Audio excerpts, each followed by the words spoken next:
90,000 vote से पिछली बार चुनाव जीते थे। इस बार हम लोग का टारगेट है कि हमें 4 लाख वोट से जिताना। विपक्ष को तो जानता भी नहीं, कोई हवा में उड़ जाएंगे, कुछ भी नहीं होने वाला। We are proud to be a voter of Bharatiya Janata party. सबसे बड़ी बात है कि कांग्रेस सनातन विरोधी है। जिस तरफ बरसाती मेढक निकलते उसी तरह हुआ है।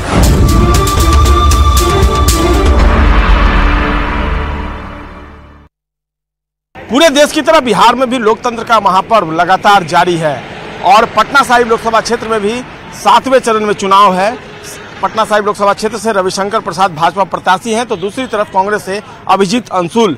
क्या सोचते हैं इस क्षेत्र के मतदाता, क्या है उनकी राय, आइए जानने की कोशिश करते हैं इस क्षेत्र के मतदाताओं से बातचीत करके। 5 साल की अगर बात कर लें, रविशंकर प्रसाद आपकी उम्मीदों पर कितना खरा उतरे हैं?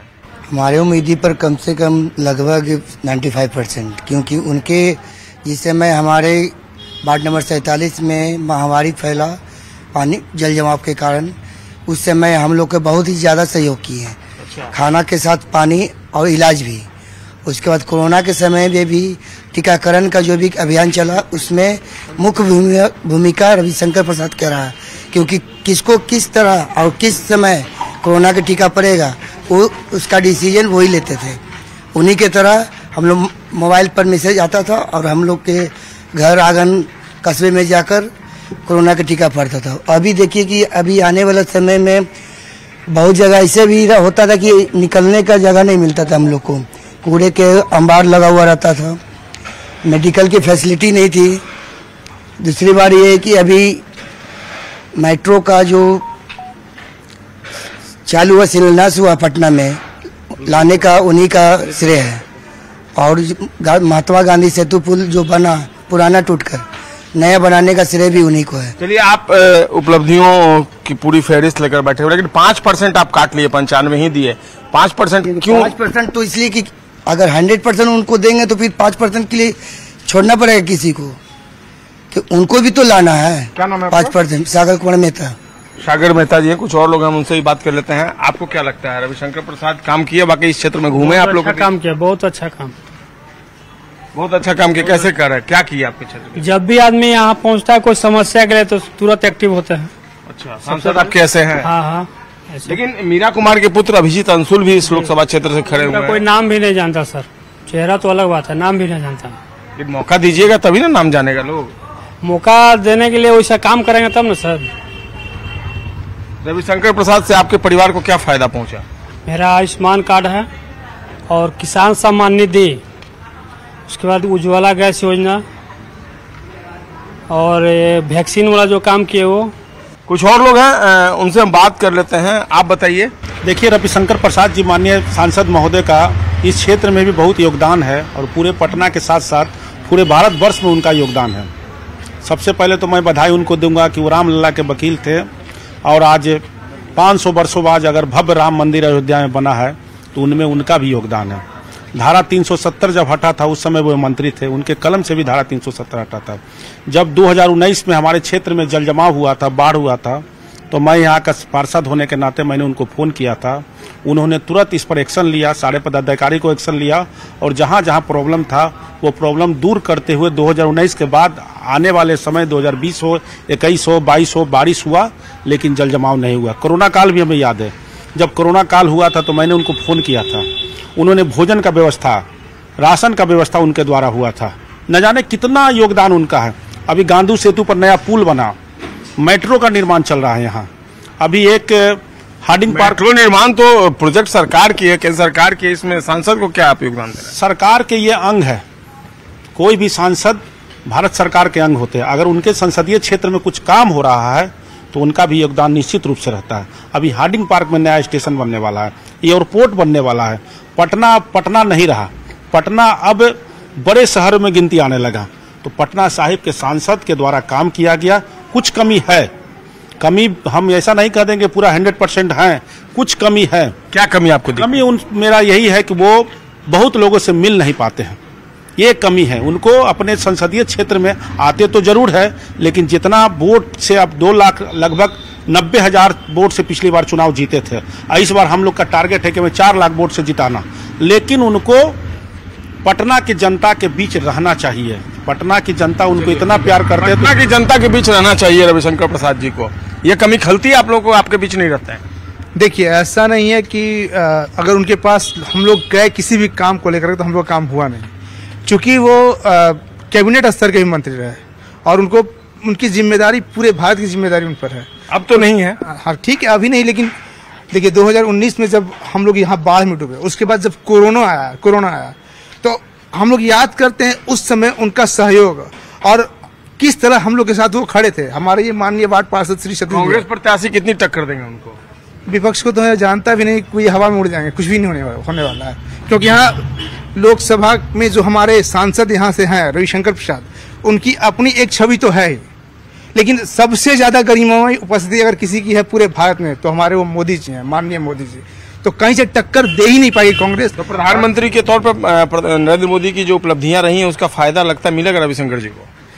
रविशंकर जी को क्यों, हम लोग 400 पार कर रहे हैं इस बार। 400 पार जो नारा मोदी जी ने दिया है बिल्कुल वही होगा, और यहाँ 4 लाख के पार।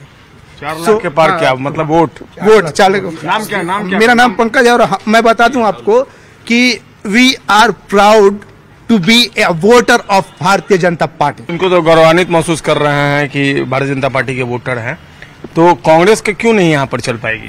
पहला बात तो वो बाहरी हैं, लोकल यहाँ का है नहीं, तो पहले तो हम अपना लोकल प्रत्याशी को वोट देंगे, इसलिए उनको तो हम लोग जानते भी नहीं, आज तक 5 साल के 10 साल में कभी नजर आया नहीं है, तो पहला बाहरी प्रत्याशी को हम लोग क्यों वोट दें? अब आज तक उनका कोई उपलब्धि है यहाँ पे? रविशंकर प्रसाद को तो हम लोग का बहुत उपलब्धि है। उपलब्धि तो तभी होगी ना जब एक बार उनको चुनेंगे, उनको देखेंगे, परखेंगे। तो 5 साल में कभी तो आना चाहिए था ना उनको, कभी तो एरिया में हम लोग को घूमना चाहिए था, कभी हमसे लोगों को बात करना चाहिए था, मिलना चाहिए था। कोरोना काल था, उसके बाद बाढ़ हम लोग के इलाका में बहुत भयानक बाढ़ आया था, तो उस समय भी तो उन लोग को आना चाहिए था। तो हम लोग के पास रविशंकर प्रसाद आए तो हम लोग उन्हीं को वोट देंगे। मतलब उस समय कोई नहीं आया? कोई नहीं, सिर्फ भाजपा का वर्कर रविशंकर प्रसाद, यहाँ का स्थानीय पार्षद और जो भी लोग हम उनके साथ थे, जो वो लोग टीम यहाँ पर रह के सब काम किए हैं। चलिए, क्या नाम है? राहुल गुप्ता। आप बता दीजिए, लोग कह रहे हैं कि नए हैं, पहली बार क्षेत्र में आए हैं। जी ठीक है, यह सबसे बड़ी बात है कि कांग्रेस सनातन विरोधी है, इससे लोग खफा है यहाँ पर। आपको अपना मुद्दा कुछ नहीं है, सनातन के नाम पे वोट देंगे आप? ये भी एक मुद्दा है, सनातन के नाम पर। जी जी बिल्कुल। आप बता दीजिए। जी, आप तो युवा हैं जी। इसके पहले कितनी बार वोट दिए हैं? इसके पहले तो 6 बार दे चुके हैं। 6 बार दे चुके हैं। सांसद का 2 बार दे चुके हैं। 2 बार दे चुके हैं। आपकी नजर में अभिजीत अंशुल और रविशंकर प्रसाद में बेहतर नेता कौन साबित हो सकता है? बेहतर नेता तो रविशंकर प्रसाद, वो पटना का रवि है, अब वो कहाँ सासाराम से चल के आए हैं। सासाराम का लोग तो यहाँ पटना में तो जानेंगे नहीं, ये तो चुनाव में है, जिस तरफ बरसाती मेढक निकलते हैं उसी तरह वो आए हैं। हमारे अभी माननीय सांसद का 2019 में आए थे, तो उन्होंने उनसे पहले जो सांसद थे उनको बोले थे खामोश, आखिर करके वो दिखा दिए। अभी बगल में ही एक नहर है जिसको मौत का नाला कहा जाता है, सैदपुर नहर, हाँ। जो माननीय रविशंकर प्रसाद के द्वारा वो शिलान्यास भी हो गया, वो काम चालू भी है। 2019 में उन्होंने वादा किया था सैदपुर नहर को ढककर रोड बनाने का, वो काम चालू भी हो गया है। हम लोगों के लिए बहुत बड़ी उपलब्धियां है, इसी कारण मैं रविशंकर प्रसाद के पक्ष में 100%। क्या नाम है आपका? राजू कुमार। राजू हैं और यही वोटर्स हैं पटना साहिब लोकसभा क्षेत्र के, और लगातार उनकी बातें हम सुन रहे हैं। आपसे बात हुई क्या? नहीं बात हुई है। आप बता दीजिए रविशंकर प्रसाद को कितना? बहुत अच्छे हैं, बहुत काम किए हैं। केवल अच्छे हैं, देखने में अच्छे हैं? नहीं, काम किए भी है, बहुत अच्छे भी है। अच्छा। और बहुत ऐसा लाभ भी दिए हम लोग को। क्या लाभ दिया? लाभ दीजिए काम। जनधन योजना का भी लाभ मिला, कोरोना काल में लाभ मिला, और अभी और भी बहुत ऐसा है, अनेकों है।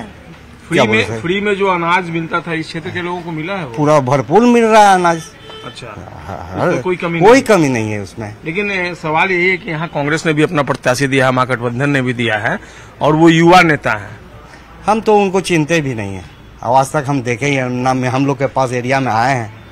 आपके एरिया में रविशंकर प्रसाद आए हैं? बिल्कुल आए हैं, बिल्कुल बराबर हम लोग जाते भी हैं उनके यहाँ भी, और सब पूरा हम लोग का भरपूर हम लोग को काम भी करते हैं और बात भी रखते हैं और बैठाते भी अच्छे से, और उन लोगों को तो हम कभी चिंते भी नहीं, नाम में हम लोग के सामने आए भी हैं। मेरा नाम विनोद लाल पासवान हुआ। तो बिल्कुल विनोद लाल पासवान है, और हमने बात की इस इलाके के जो पटना साहिब लोकसभा क्षेत्र है वहाँ के वोटर से। हर के अपने इशूज हैं, हर का अपना एक मुद्दा है। देखना होगा 4 जून को चुनाव परिणाम क्या आता है। दोनों प्रत्याशियों ने प्रचार में पूरी ताकत झोंक दी है। एक तरफ रविशंकर प्रसाद के लिए प्रधानमंत्री नरेंद्र मोदी ने रोड शो भी किया है और दूसरी तरफ अभिजीत अंशुल जो मीरा कुमार के पुत्र हैं उनके लिए महागठबंधन के कई नेता लगातार प्रचार कर रहे हैं। दोनों के बीच टक्कर है, लेकिन टक्कर का परिणाम क्या होगा ये 4 जून को पता चल पाएगा। कैमरा पर्सन मनीष जुनिया के साथ संजय कुमार, न्यूज़ 18 पटना।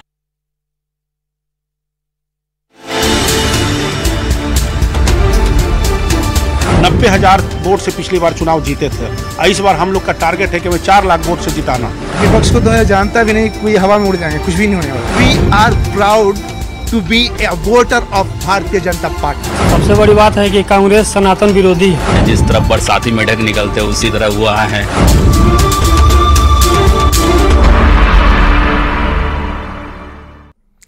कैश कांड में फंसे झारखंड के ग्रामीण विकास मंत्री और कांग्रेस नेता आलमगीर आलम की मुश्किलें बढ़ती जा रही है। मंत्री आलमगीर आलम को आज ईडी ने रांची के पीएमएलए कोर्ट में पेश किया। कोर्ट ने आलमगीर आलम को 6 दिन की रिमांड दी है। ग्रामीण विभाग में टेंडर कमीशन मामले में आलमगीर आलम की गिरफ्तारी के बाद झारखंड की सियासत गर्म है।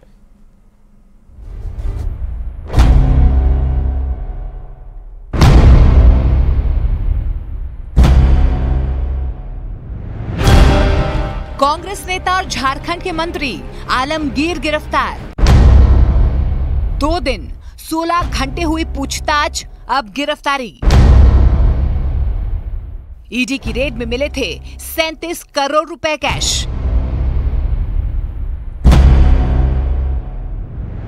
झारखंड के मंत्री आलमगीर आलम को ईडी ने गिरफ्तार कर लिया है। आलमगीर आलम के निजी सचिव के नौकर के घर से 37 करोड़ रुपए से ज्यादा कैश बरामद हुआ था। इसी सिलसिले में उनसे पहले पूछताछ की गई और फिर उन्हें गिरफ्तार कर लिया गया। टेंडर घोटाले में ईडी ने हाल ही में आलमगीर के निजी सचिव संजीव लाल के नौकर जहांगीर आलम के ठिकाने समेत 6 लोकेशंस पर रेड की थी, जिसमें करोड़ों रुपए बरामद हुए थे। इस मामले में ईडी ने संजीव लाल और जहांगीर आलम को पहले ही गिरफ्तार कर लिया था। मंगलवार को ईडी ने आलमगीर आलम से 10 घंटे पूछताछ की थी। बुधवार को भी उससे करीब 6 घंटे की लंबी पूछताछ हुई। ईडी ने दावा किया है कि आलमगीर आलम जांच में सहयोग नहीं कर रहे हैं, जिसके बाद उन्हें गिरफ्तार कर लिया गया। संजीव लाल और जहांगीर आलम से हुई पूछताछ और उनके पास से मिले दस्तावेज के आधार पर ईडी ने कार्रवाई की। ईडी के एक्शन के बाद विपक्ष ने बीजेपी पर निशाना साधा। ये 2 गुजरात के लोग हम लोगों को डराना चाहते हैं। अरे हम लोग बिहारी और झारखंड के लोग हैं, गुजराती लोग से डरने वाले नहीं हैं। आप बताओ, गुजरात के लोगों से डरोगे?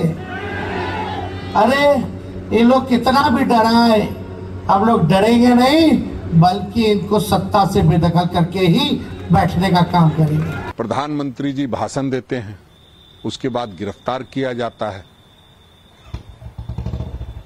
तो इसमें एक राजनीतिक बू आती है।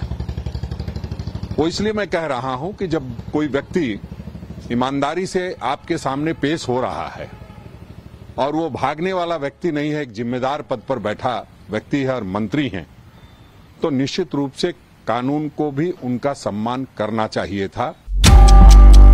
उधर बीजेपी ने दावा किया है कि आलमगीर जैसे नेता की गिरफ्तारी तो अभी शुरुआत है। ऐसे भ्रष्ट नेता अभी और गिरफ्तार होंगे। देश में एक आलमगीर आलम का अरेस्ट हुआ है, भगवान को प्रार्थना करता हूँ बाकी आलमगीर आलम भी अरेस्ट हो जाए। हमें तो लगता है ये तो होना ही था साहब। एक निजी सहायक के नौकर के यहाँ से जब 35 करोड़ रुपए बरामद होंगे और जैसे मीडिया में खबरें आ रही हैं कि इन लोगों ने स्वीकार कर लिया कि ये आलमगीर आलम के विभाग का सिर्फ 3 महीने का 3.5% कमीशन का हिस्सा था, तो ये तो मुझे लगता है सिर्फ एक शुरुआत हुई है, क्योंकि अभी 4 वर्षों से ज्यादा के कार्यकाल में वो मंत्री रहे थे। तो बाकी जो अरबों रुपए की इनके काले लूट की कमाई है, जैसे जैसे पूछताछ होगी उसका भी खुलासा होगा। लेकिन एक बार फिर से सिद्ध हो गया कि ये नरेंद्र मोदी का न्यू इंडिया है। आप बड़े पद पर भ्रष्टाचार करके बचना चाहेंगे तो ये नामुमकिन है इस नए इंडिया में। बीजेपी ने दावा किया है कि आलमगीर आलम ही कैश कांड के मास्टरमाइंड हैं। झारखंड में लोकसभा के 3 चरणों का चुनाव अभी होना है। उससे पहले कैश कांड में कांग्रेस के बड़े नेता की गिरफ्तारी को बीजेपी ने मुद्दा बना दिया।